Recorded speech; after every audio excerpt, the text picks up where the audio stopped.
Radhe Radhe. Hi friends, அனைவருக்கும் வணக்கம். எல்லோரும் எப்படி இருக்கீங்க ஃப்ரெண்ட்ஸ்? நல்லா இருக்கீங்களா? ஃபஸ்ட்டு சப்பாத்தி மாவுக்கு எப்படி நம்ம மாவு பிசைவோமோ அதே போல் பிசைஞ்சு எடுத்துக்கலாம். சப்பாத்தி மாவை எப்போவுமே நம்ம நல்லா சாஃப்டாக பிசைஞ்சோம்னா சப்பாத்தி நல்லா சூப்பராகவும் சாஃப்டாகவும் வரும். ரொம்ப நேரத்துக்கு நமக்கு சாஃப்டாகவே இருக்குங்க. அதனால் நிறைய பேர் வந்து எண்ணெய், தயிர், பால் இந்த மாதிரி ஐட்டம்ஸ்லாம் ஆட் பண்ணி செய்வாங்க.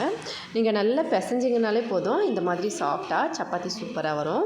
இப்போ பிசைஞ்ச மாவை சின்ன சின்ன உருண்டையாக இந்த மாதிரி உருட்டி இப்போவும் நம்ம எப்படி சப்பாத்தி தேய்க்க மாவு ரெடி பண்ணுவோமோ அதே சேம் ப்ராசஸில் நம்ம எல்லாத்தையும் ரெடி பண்ணிக்கலாம். ரெடி பண்ண அப்புறமா இந்த மாதிரி சப்பாத்தி கட்டையில் வச்சுட்டு பால் பவுடர் நல்லா 1 கப் அளவுக்கு நான் எடுத்து வச்சுருக்கேன். கோதுமை மாவை இந்த மாதிரி லைட்டாக வந்து நம்ம அது மேலே போட்டு எப்போவும் தேய்க்கிற மாதிரி தேய்ச்சிக்கலாம்.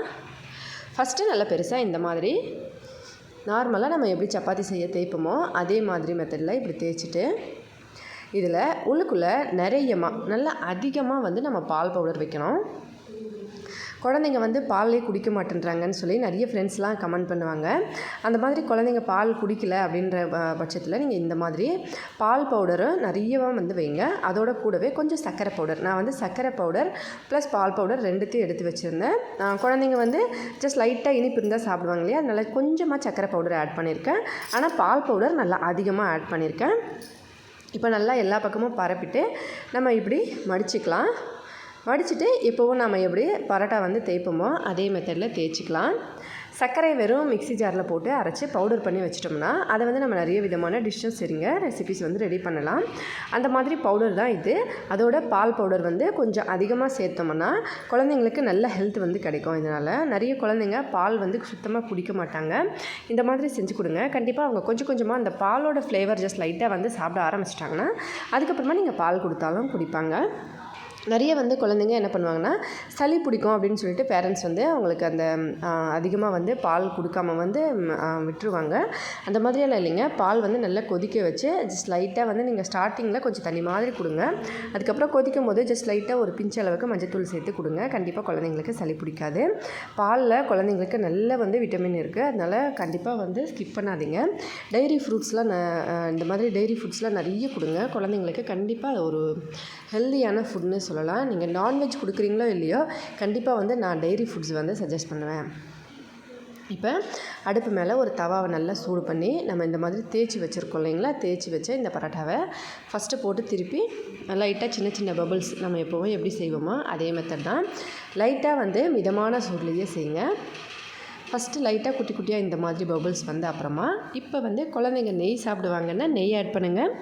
இல்லைன்னா வெறுமனா நீங்கள் எண்ணெய் வந்து குழந்தைங்களுக்கு ஃபுட்டில் வந்து சேர்த்து கொடுக்குறீங்களோ அதே எண்ணெயை இதுக்கு மேலே வந்து ஆட் பண்ணணும். ஆனால் ஃபஸ்ட்டு 2 பக்கமும் நல்லா இந்த மாதிரி திருப்பி போட்டு குட்டி குட்டி பபுள்ஸை நம்ம எப்படி வந்து ரொட்டி செய்வோமோ அதே மாதிரி ரொட்டி மெத்தடில் ஃபுல்லாக வந்து செஞ்சு உப்பி வர இந்த ஸ்டேஜில் இப்போ வந்து நம்ம இதில் எண்ணெயோ இல்லை நெய்யோ வந்து ஆட் பண்ணணும்.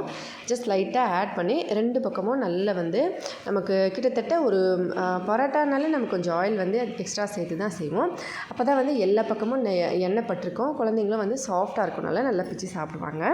இதை நீங்கள் ரொட்டி மாதிரி செய்யணும்னு நினச்சிங்கனாலும் கண்டிப்பாக செய்யலாம். எண்ணெய் இல்லாமல் கூட செய்யலாம். ஃபஸ்ட் டைம் கொடுக்கும்போது கொஞ்சம் இந்த மாதிரி கொடுங்க. அதுக்கப்புறம் கொஞ்சம் கொஞ்சமாக வந்து எண்ணெயை கம்மி பண்ணி ரொட்டி மாதிரி கூட செஞ்சு கொடுக்கலாம்.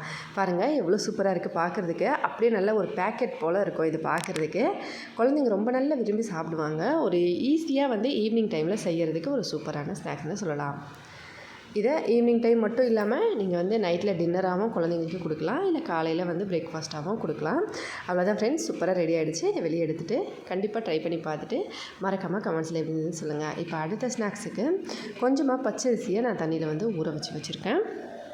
பச்சரிசியை நல்லா ஊற வச்சு ஒரு 4 மணி நேரம் அதை நல்லா கழுவிக்கலாம்.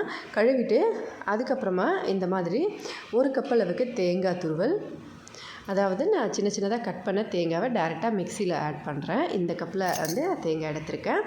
இதே கப்பில் அரிசி வந்து ஒரு 2 கப் அளவுக்கு நம்ம ஆட் பண்ணலாம்.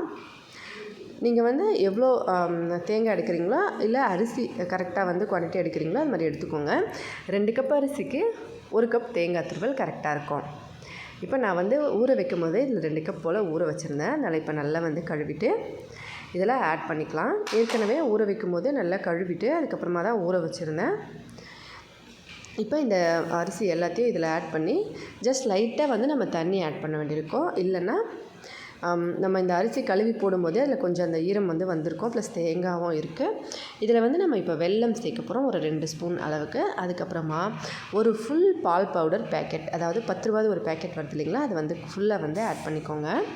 தண்ணி வந்து உங்களுக்கு ஃபஸ்ட்டு கொஞ்சமாக வச்சு அரைச்சிட்டு அதுக்கப்புறமா நீங்கள் எக்ஸ்ட்ரா சேர்த்து அரைப்பீங்கனாலும் ஓகே, இல்லை டேரெக்டாக வந்து நிறைய தண்ணி ஊற்றி அரைச்சிக்கிறதுனால ஓகே, உங்களுக்கு எப்படி வந்து கம்ஃபர்டபுளாக இருக்கோ அந்த மாதிரி அரைங்க. ஆனால் நல்லா அரைக்கணும், ஃபுல் அண்ட் ஃபுல் சாஃப்டாக அரைச்சிருக்கணும். இப்போ இதில் வெல்லம் 2 ஸ்பூன் அளவுக்கு சேர்த்து இதை நல்லா மிக்ஸ் பண்ணிடலாம், அதாவது அரைச்சிக்கலாம்.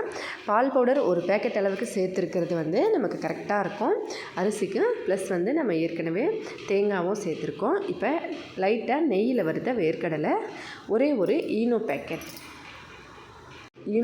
வந்து கண்டிப்பாக ஆப்ஷனல் தாங்க. பெரியவங்களுக்கு செய்கிறீங்கன்னும் போது நீங்கள் ஆட் பண்ணலாம், குழந்தைங்களுக்கு செய்கிறீங்கன்னா கண்டிப்பாக வந்து ஈனோவை ஸ்கிப் பண்ணிவிடுங்க. இப்போ இந்த மாதிரி வேர்க்கடலை ப்ளஸ் நம்ம ஈனோ எல்லாத்தையும் ஒன்றா சேர்த்து நல்லா கலந்து இந்த மாதிரி கன்சிஸ்டன்சியில் மிக்ஸ் பண்ணியாச்சு. இப்போ டேரெக்டாக வந்து அடுப்பு மேலே ஏற்கனவே ஒரு பாத்திரத்தில் அடியில் வந்து கொஞ்சம் சால்ட் கொட்டி ஸ்டாண்ட் வச்சு சூடு பண்ணியிருக்கேன். அதுக்கப்புறம் இந்த மாதிரி சின்ன சின்ன கிண்ணங்கள் வந்து வீட்டில் வந்து நிறைய எண்ணெய் தடவி எடுத்து வச்சுருக்கேன், ஒரு 5 கிண்ணம் போல். இதில் வந்து ஏற்கனவே பாத்திரம் வந்து நல்லா சூடாயிட்டு இதில் ஸ்டாண்டையும் வச்சுருக்கேன். சால்ட் வந்து கொஞ்சமாக ஆட் பண்ணி ப்ளஸ் அதுக்கு மேலே இந்த மாதிரி ஸ்டாண்டு வச்சுருக்கேன். இப்போ இதுக்கு மேலே எல்லாத்தையும் வந்து வச்சிடலாம் இந்த மாதிரி. இதில் வந்து நீங்கள் அதிகமாக இப்போ வந்து நம்ம அதிகமான குவான்டிட்டியில் செய்கிறீங்க அப்படின்னும் போது பேக்கிங் பவுடரோ பேக்கிங் சோடாவோ யூஸ் பண்ணலாம். நம்ம கொஞ்சமாக ஜஸ்ட் செய்கிறதுனால நான் வந்து ஈனோ ஆட் பண்ணியிருக்கேன். அதுவும் இல்லாத ஒரு சிலருக்கு வந்து பேக்கிங் சோடா பேக்கிங் பவுடர் வந்து ஆட் பண்ணோம்னா அந்த ஒத்துக்காது. இந்த மாதிரி ஈனோ வந்து நம்ம ஆட் பண்ணி செய்யலாம். இப்போ நல்லா வந்து மூடி போட்டு ஒரு 30 நிமிஷம் லாஸ்ட்டு சிம்மில் வச்சு பொறுமையாக வேக விட்டிங்கன்னா செம்ம சூப்பராக இந்த மாதிரி வந்து ஒரு கேக் ரெடி ஆகிடும். பாருங்கள், கொஞ்ச நேரம் கழித்து ஓப்பன் பண்ணி இந்த மாதிரி செக் பண்ணி பார்த்துக்கலாம். நல்லா வெந்திருக்கு, எல்லாமே சூப்பராக வந்திருக்கு. அவ்வளோதான், 4 சைடில் வந்து கத்தியில் அப்படியே லைட்டாக எடுத்து விட்டு அதுக்கப்புறமா அப்படியே திருப்பி போட்டு குழந்தைங்களுக்கும் சரி பெரியவங்களுக்கும் சரி எல்லாருக்குமே கொடுத்து சாப்பிட்டுட்டு எப்படி இருந்ததுன்னு மறக்காம கமெண்ட்ஸில் சொல்லுங்கள். இந்த கேக்கோட உங்களுக்கு இனிப்புக்கு வந்து வெல்லம் வேண்டாம், சர்க்கரை ஆட் பண்ணணும்னு நினச்சிங்கன்னா கண்டிப்பாக வந்து சர்க்கரை நீங்கள் அரைக்கும் போது ஆட் பண்ணிக்கலாம். வெல்லம் சேர்த்ததுனால இந்த மாதிரி கலர் வந்திருக்கு. அதோடு வந்து நான் ஈனோவும் அதே மாதிரி கலரில் ஆட் பண்ணியிருந்தேன் அந்த ஃப்ளேவரில். மற்றபடி வந்து உங்களுக்கு வெல்லம் இல்லாமல் நீங்கள் சர்க்கரை ஆட் பண்ணுறீங்கன்னா அதுக்கேற்ற மாதிரி ஃப்ளேவர் நீங்கள் ஆட் பண்ணிக்கலாம். கண்டிப்பாக ட்ரை பண்ணி பார்த்துட்டு மறக்காமல் கமெண்ட்ஸில் எப்படி இருந்ததுன்னு சொல்லுங்கள் ஃப்ரெண்ட். இந்த 2 வீடியோவில் உங்களுக்கு எது பிடிச்சிருந்தனோ மறக்காமல் கமெண்ட்ஸில் சொல்லுங்கள். இந்த மாதிரி நிறைய டிஃப்ரெண்ட்டான புதுவிதமான வீடியோஸ் பார்க்க நம்ம சேனலை சப்ஸ்கிரைப் பண்ணி ப்ளீஸ் ஃப்ரெண்ட்ஸ் சப்போர்ட் பண்ணுங்கள். ஹெல்தியாக சாப்பிட்டு சந்தோஷமாக சேஃபாக பத்திரமா வருங்க. அடுத்த வீடியோவில் பார்க்கலாம் ஃப்ரெண்ட்ஸ். நன்றி, வணக்கம்.